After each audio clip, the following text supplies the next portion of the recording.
What up, cuckolds? It's your boy, the hater, up in this piece. And I wanted to do this video because it was quite honestly time, right? Tuesdays might become Hateful 8 Tuesdays. What do you think of them apples? Where we do a list of the top 8 wrestlers in wrestling right now. And I think next week, I'm also going to do the top worst 8 wrestlers, which might be even more entertaining. But today, I am prepared to talk about the top 8 wrestlers. So without further ado, let's go through some of the criteria. I will go through this now and maybe in a subsequent video as well, so people can kind of catch up.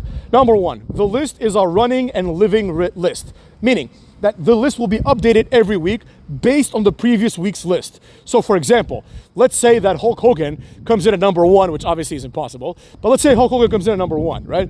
Chances are that Hulk Hogan is gonna be at number 1 next week as well, unless someone catapults over him or unless he drops down, right? So it's not like a new list of best wrestler of the week. It's best wrestler currently. So this is a very important video as it pertains to the Hateful 8. Number 2, the criteria are as follows. The main consideration that we take into account is what have you done for me lately? Meaning that we have some wrestlers, like let's say John Cena or The Rock, who are not on this list because they've done nothing for me lately, right? If you haven't done anything recently and it hasn't been impactful, you're not gonna be on this list, right? Second prong of this level of the criteria, improvement. The hater demands that wrestlers improve. So improvement is key. For example, if you have someone, let's say you have Javion Smith or whatever, Javion Evans, I don't even know his name, Javion. If you have Javion from NXT and he starts cutting wonderful promos, that's an improvement. This guy's already a freak athlete. Like he's like the quickest person ever. He's extremely like, Evan Bourne-ish, right? So I don't need him to improve in the ring anymore, but he needs to improve in his presentation in general and his charisma and all these other things, right? So if he does that, that's a plus, right? If he just does more flippy things, then he's already like doing well on that regard. So that's not gonna put him up any higher. Not that he's on this list, obviously, right? For example, another example, Obafemi. Obafemi's strong. If Obafemi gets stronger next week, I don't care. He's already strong enough. He needs to improve his presentation.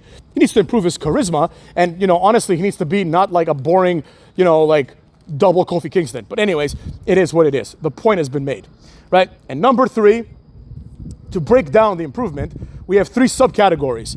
In-ring performance, which is the least relevant, right?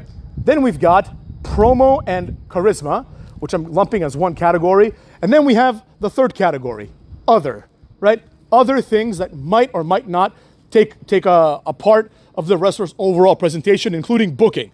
Now that's not that important because you don't get to control your own booking, but you do get to control the other 2 things. So let's see how that goes. Now with all that being said, let's get to our list, starting with number 8, Damian Priest. That's right.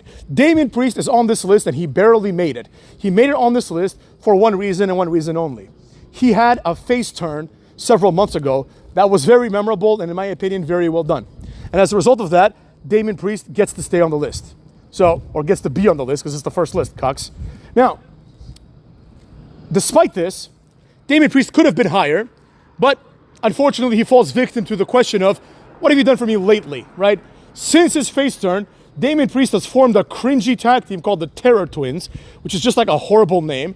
The Terror Twins, and they've been getting their ass beat basically by Judgment Day for 2 months straight. Yeah, they won their match, but otherwise they've been getting their asses beat. Nobody cares about them, and it's time for Damian Priest to drop Rhea Ripley. And quite frankly, at this point, Damian Priest should have already plowed through Finn Balor, and he should be in the contention for the World Heavyweight title now. Again, right? But he's wasting his time with Finn Balor, who's nothing more than a jobber. Speaking of Finn Balor, coming in at number 7 is not Finn Balor, but his Judgment Day compatriot, Dominik! Now, unlike Damian Priest, Dominik has stayed relevant for quite some time, and in my opinion, is only getting better. A lot of people don't understand him, but clearly what they did made sense, right? And when I say Dominik, I also mean Liv Morgan. Now, she hitched her trailer onto the rising star that is Dominik. And Liv Morgan is doing great things for herself. But because they're not presented as one entity, I consider them one entity. And they are number 7. Dominik is decent in the ring. He knows how to get heat. He can cut a promo. And more importantly, nobody saw it coming. Because if you told me during the pandemic that in 4 or 5 years or whatever, Dominik Mysterio, cuckolds, Dominik Mysterio would be one of the most over acts in terms of getting a reaction, you know, and this wouldn't be connected at all to Rey Mysterio, I wouldn't have believed you. But here we are.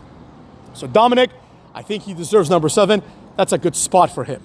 Now, since we got Dominik out of the way, let's move on to another relevant wrestler from the Mysterio family, Rey Mysterio Jr. Rey Mysterio comes in at number 6. And the reason why Rey Mysterio comes in at number 6 is because Rey Mysterio, if you look at, for example, the amount of times Rey Mysterio has wrestled on TV the last year, it's probably more times than Gunther, Seth Rollins, and Cody Rhodes combined. I'm not even exaggerating, right? And let's be real. Rey Mysterio is a legitimate motherfucks, a legitimate world heavyweight champion, a legitimate, you know, basically the best luchador of all time, and most importantly, a legitimate, again, I stress the word legitimate, cultural phenomenon. Rey Mysterio, it goes beyond wrestling, right? People that don't watch wrestling know who Rey Mysterio is. You understand me? So for that alone, and the fact that he's still doing it, I think speaks volumes to how amazing Rey Mysterio is, all right? Now, Rey Mysterio could go to Triple H and say, hey, I'd like to get paid 5 times more than Gunther, and I'd like to wrestle half as much because I've drawn millions of dollars to this company, and Gunther has never drawn, nor will ever draw 1 cent outside of Germany. Nobody gives a shit about this guy, right? But he doesn't. Rey Mysterio is a soldier. He goes out there and he wrestles, and he's awesome. Best luchador of all time. And number 5, honestly, he should be number 1. But unfortunately, he hasn't done much lately in terms of getting over, right? He has to get over again because he's being dragged down by people like Zelina Vega and Joaquin Wilde. You know what I mean? Well, how the hell did Joaquin Wilde make it to the LWO? He's from the Philippines. Anyways, that's neither here nor there. Point I'm trying to make is Rey Mysterio deserves more. And that's been your number 6, cuckolds. Coming in at number 5, I gotta do it. It's just me, Oos. Day 1-ish. Nobody, and I mean nobody, has done more for themselves since the pandemic than Jey Uso, right?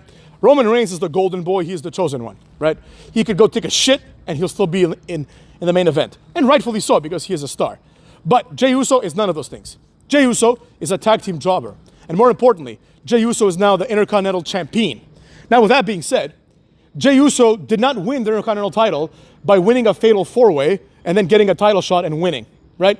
Jey Uso spent several years being quote-unquote main event Jey Uso and having considerable matches with considerable exposure and considerable pushes that separated him from the pack.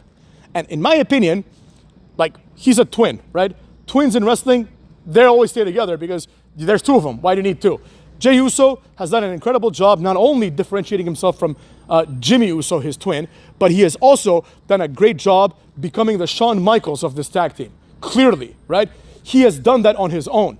He's gotten help, of course, but he has largely done it on his own. So respect to Jey Uso. In my opinion, this is the best version of Jey Uso we've seen. The Yeet thing is much better than the Bloodline thing, and it's obviously much better than the fucking coming out, like, you know, and doing the Samoan dance thing, right? You don't have to be like a stereotype. You can just be yourself, and this seems to be the closest to what Jey Uso really is in real life. So I really enjoy this. You know, good for him. I'm happy for him. And this is one of the best organic-ish pushes to the mid-card that I've seen, right? He became a mid-carder, but he did it in a way that didn't feel forced, right? They didn't just throw him into the mid-card. He didn't just win the Fatal 4-Way and then become Intercontinental Champion. He suffered for 3 years, then won the Fatal 4-Way and became Intercontinental Champion. So, shout out to my dude, Jey Uso. I like him, you know? And I give him props for being who he is. Jey Uso is okay in my book. Coming in at number 4, we have another surprise entry. Big Bronson Reed. You could say what you want, but the facts, they speak for themselves. Every week that Bronson Reed comes out and does something, right, it's something that I've never seen before.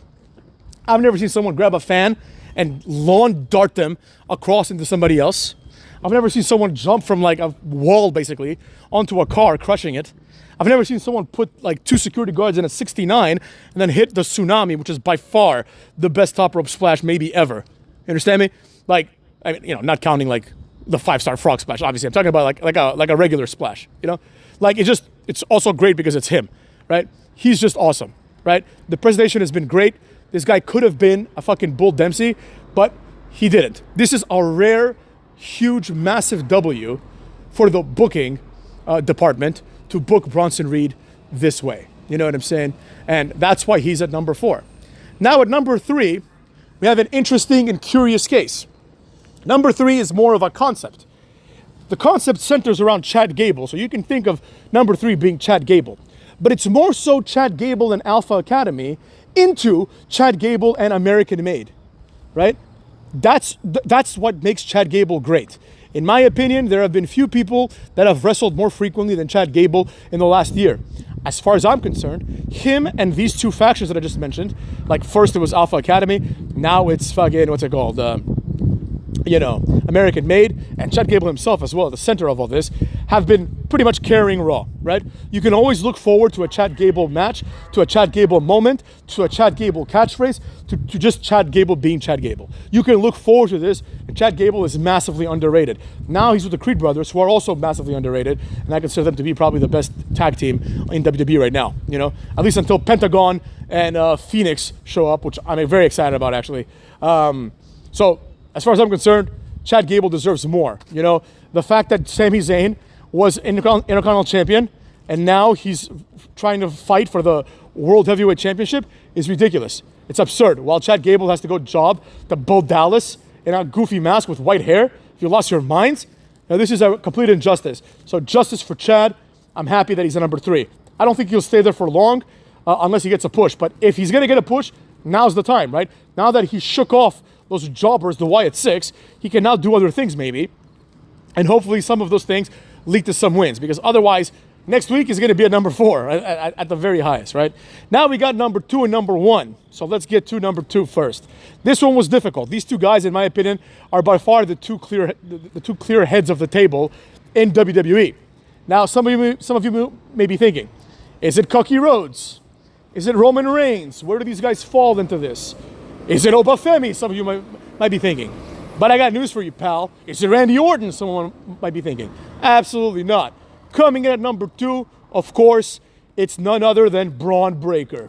Bron Breakker is the future of this business. He's young. He looks great. He's a physical specimen. He is one of the best athletes I've ever seen in wrestling, period, right? I put it, it's like Lashley. I'd say Lesnar first, maybe Kurt Angle first, then Lesnar, then Lashley, then this guy, right? That nobody even comes close. He is an athletic freak. The only problem is he's not that big, but otherwise he's just a freak. He's a specimen. Have you seen, go on YouTube Shorts and look up Bron Breakker's speed, and this guy is just like the camera shows him as a blur, literally. You know what I'm saying? I'm sure there's an added effect there, but nevertheless, you could tell how fast this guy's going. He's got an incredible arsenal of moves. He's got an incredible presence. He's got decent promo skills, considering what he is, like a jock. He's a jock-type character. He's going to have a jock-type personality. Bron Breakker is the future. In my opinion, he should squash Gunther immediately and move on to his rightful place as number 1 on Raw. But for the purposes of this video, he's number 2. A close number 2, but he's number 2. Who is number 1? Well, I'll tell you who's number 1. There can only be one. You understand me? There can only be one number 1. With everybody saying L.A. Knight. Yeah, you understand me? Standing outside the Hilton here doing this video. A guy just looked out the window. Anyways, doesn't matter. Probably an L.A. Knight fan. L.A. Knight is the total package, right? The only negative of L.A. Knight, which is not his fault, is his age. L.A. Knight is, I think, nearly 41. So, while 41 is not old at all, 41, you can be a world champion easily. The problem with being 41 is you can't be 41 and then get your push, right? Otherwise, you end up looking like Cookie Rhodes. The problem with Cookie Rhodes, or I guess the advantage of Cookie Rhodes, is that, unfortunately, L.A. Knight looks like he's 41.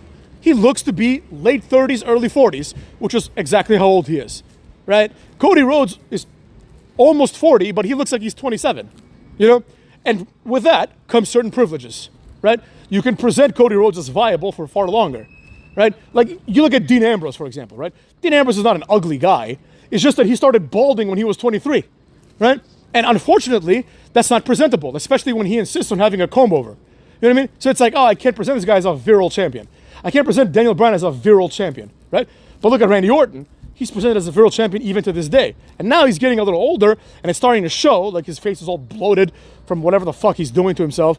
You know, the fact of the matter is what the fact of the matter is.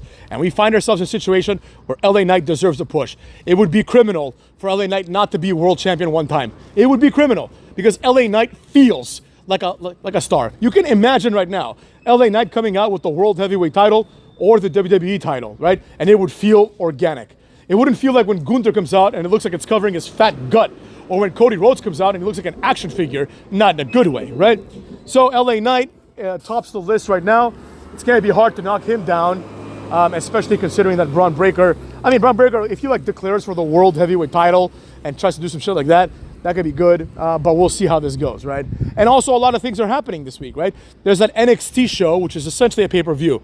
So like, for example, I'm probably going to watch it. It's tonight, but I just got home basically, so I'm going to watch it. Like if Trick Williams has an incredible match with, what's his face, Ethan Page, and wins, I could see Trick Williams climbing up, you know? Like Obafemi, if he has an incredible match, I could see him coming up. Like Obafemi, I will say this, I talk a lot of shit about this guy, but my favorite match WrestleMania weekend was Obafemi versus Dijak versus the guy with the clothesline finisher.